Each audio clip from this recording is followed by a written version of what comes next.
সিনেমার ইতিহাসে কিছু কিছু চলচ্চিত্র এমন থাকে যা শুধু একটি গল্প নয়, বরং একটি ফিলিংস, অনুভূতি, একটি শিল্পকর্ম। লা লা ল্যান্ড, ড্যামিয়ান স্যাজেলের পরিচালনায় নির্মিত এই সিনেমাটি এমন একটি সিনেমা যা আধুনিক হলিউডের স্বপ্নময় রূপকথাকে বাস্তবের ছোঁয়ায় রঙিন করে তোলে।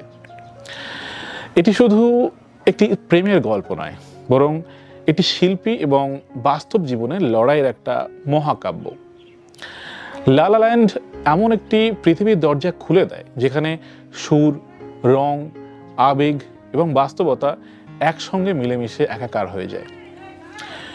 লস অ্যাঞ্জেলেসের ব্যস্ত শহরের পটভূমিতে গড়ে ওঠা এই গল্প দুজন স্বপ্নচারী মানুষের, অর্থাৎ মিয়া, যে হতে চায় একজন সফল অভিনেত্রী, এবং সেবাস্টিয়ান, যে তার ভালোবাসার সঙ্গীতকে পুনরুজ্জীবিত করতে চায়।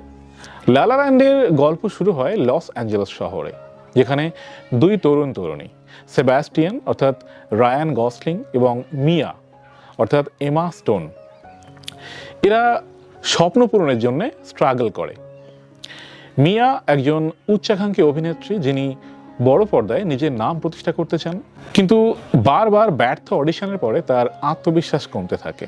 অন্যদিকে সেবাস্টিয়ান, তিনি একজন প্রতিভাবান পিয়ানিস্ট যিনি জ্যাজ সঙ্গীতকে নতুন করে জীবন্ত করতে চান এবং নিজের একটা জ্যাজ ক্লাব খুলতে চান।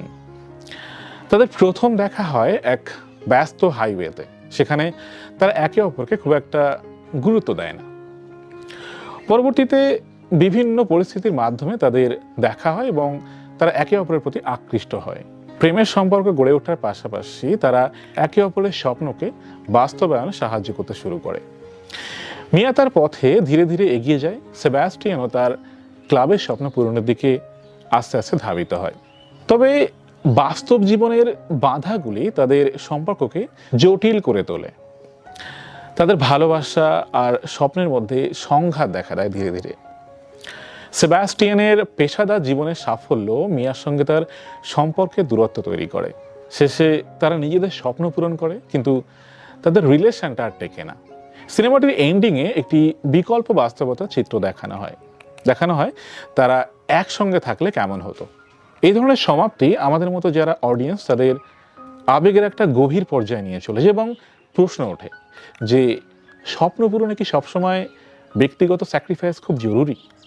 অভিনয়ের দিক থেকে যদি বলা হয় তাহলে এমা স্টোন এবং রায়ান গসলিং অসাধারণ অভিনয় করেছেন। আমি তো সেই সময় সিনেমাটা ভালো করে দেখতে পারিনি, বাট এখন আমি দেখলাম আর কি অ্যামাজন প্রাইমে, আমার খুব ভালো লেগেছে। এমা স্টোন এবং রায়ান গসলিংয়ের যে কেমিস্ট্রি, সেটা এই সিনেমার একটা অন্যতম আকর্ষণ বলতে পারেন।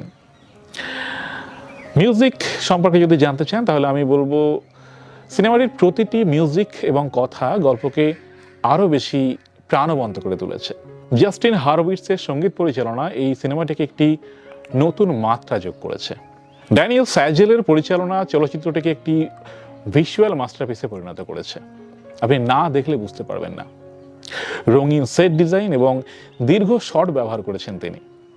একটি স্বপ্নময় পরিবেশ তৈরি করেছেন এই সিনেমার মাধ্যমে। সিনেমাটোগ্রাফি এমনভাবে করা হয়েছে যাতে প্রতিটি ফ্রেম একটি চিত্রকর্মের মতো দেখায়। লা লা ল্যান্ডের অন্যতম গুরুত্বপূর্ণ বার্তা হলো স্বপ্ন পূরণ করতে গিয়ে অনেক সময় আমাদের জীবনের গুরুত্বপূর্ণ জিনিসগুলি হারাতে হয় আমাদের। এটি আমাদের শেখায় যে জীবনের প্রতিটি সিদ্ধান্তের জন্য একটা মূল্য চোকাতে হয়। লা লা ল্যান্ড একটি অনন্য এবং অবিস্মরণীয় চলচ্চিত্র যা জীবনের জটিলতা, প্রেম এবং স্বপ্নের মধ্যে ভারসাম্য খুঁজে পাওয়ার একটা চেষ্টা করে। এটি একাধারে একটি রূপকথার মতো সুন্দর এবং বাস্তবতার মতো নির্মম। এই সিনেমাটি দেখে আমরা যেমন মুগ্ধ হই, ঠিক তেমনি নিজের জীবনের স্বপ্ন ও আবেগের ব্যাপারে ভাবতে বাধ্য হই আমরা। লা লা ল্যান্ড কেবলমাত্র একটি চলচ্চিত্র নয়, এটি একটি শিল্পকর্ম যা মানুষের আবেগ এবং অনুভূতির সঙ্গে গভীরভাবে সংযোগ সাধন করে। সিনেমাটি দেখার চেষ্টা করবেন, অ্যামাজন প্রাইমে অ্যাভেলেবেল আছে, খুব ভালো লাগবে। আশা করি লা লা ল্যান্ড নিয়ে বানানো এই ভিডিওটা আপনাদের ভালো লাগবে। যদি ভালো লাগে তাহলে আমার এই চ্যানেল সাবস্ক্রাইব করতে ভুলবেন না এবং অবশ্যই একটা লাইক দিয়ে দেবেন। আপনার এই লাইক আমাকে আগামী দিনে ভিডিও বানাতে মোটিভেট করবে। সবাই খুব ভালো থাকবেন। Thank you very much.